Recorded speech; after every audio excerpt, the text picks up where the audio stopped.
ஆன்மீக நண்பர்கள் அனைவருக்கும் அன்பு கலந்த வணக்கங்கள். இன்றைக்கி நாங்கள் ஆன்மீகம் சம்மந்தமான பதிவில் பார்த்திங்கன்னா, கெட்ட காலம் நல்ல காலமாக மாறணும்னு சொன்னால் வளர்பிறை அஷ்டமி வழிபாடு அப்படி செய்கிறது அப்படின்னு சொல்லி பார்க்கலாம் வாங்க. அதாவது பார்த்திங்கன்னா, எந்த ஒரு காரியத்தை செய்வதாக இருந்தாலும் அந்த காரியத்தில் ஒரு நல்லது என்ற ஒன்று இருக்கும், கெட்டது என்ற ஒன்று இருக்கும். ஆனால் நாம் நல்லதையே செய்தாலும் அது கெட்டதாக போய் சென்று விடும் சூழ்நிலையும் ஏற்படும்.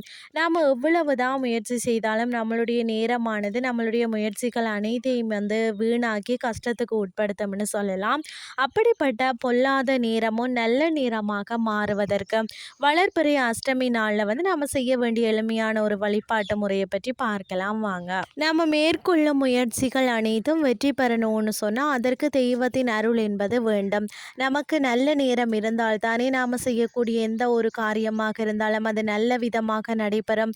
ஒருவேளை நம்மளுடைய நேரம் சரியில்லைன பட்சத்தில் நமக்கு ஏற்படக்கூடிய பிரச்சனைகளை தீர்ப்பதற்கு ஒரு தெய்வத்தின் அருளை நாம் நாட வேண்டும். அந்த வகையில் கெட்ட நேரமும் நல்ல நேரமாக மாறுவதற்கு, கெட்ட பெயரும் நல்ல பெயராக மாறுவதற்கு கால பைரவரை நாம் வழிபாடு செய்யணும். கால பைரவரை வழிபாடு செய்வதற்கு உகந்த திதியாக இருக்கிறது தான் அஷ்டமி திதி. வளர்பிறை அஷ்டமியாக இருந்தாலும் தேய்பிறை அஷ்டமியாக இருந்தாலும் நாம் கால பைரவரை வழிபாடு செய்யும் பொழுதும் அதனால் நமக்கு பலவிதமான நன்மைகள் உண்டாகும்.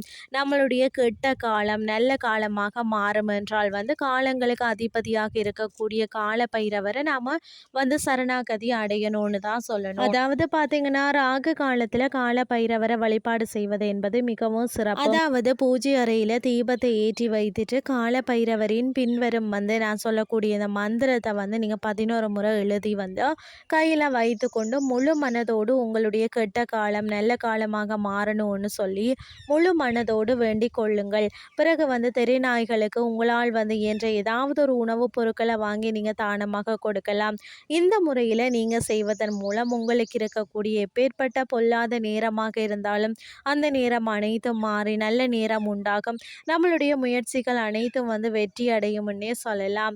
என்ன மந்திரம் அப்படின்னு சொல்லி பார்த்தீங்கன்னா, ஓம் கால காலாய வித்மகே காலகஸ்தாய தீமகி தன்னோ கால பைரவ பிரசோதயாம்.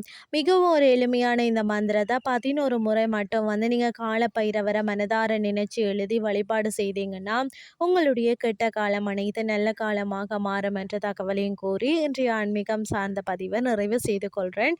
இதே மாதிரி இன்னும் மற்றொரு ஆன்மீகம் சார்ந்த பதிவோடு உங்களை சந்திக்கிறேன். நன்றி.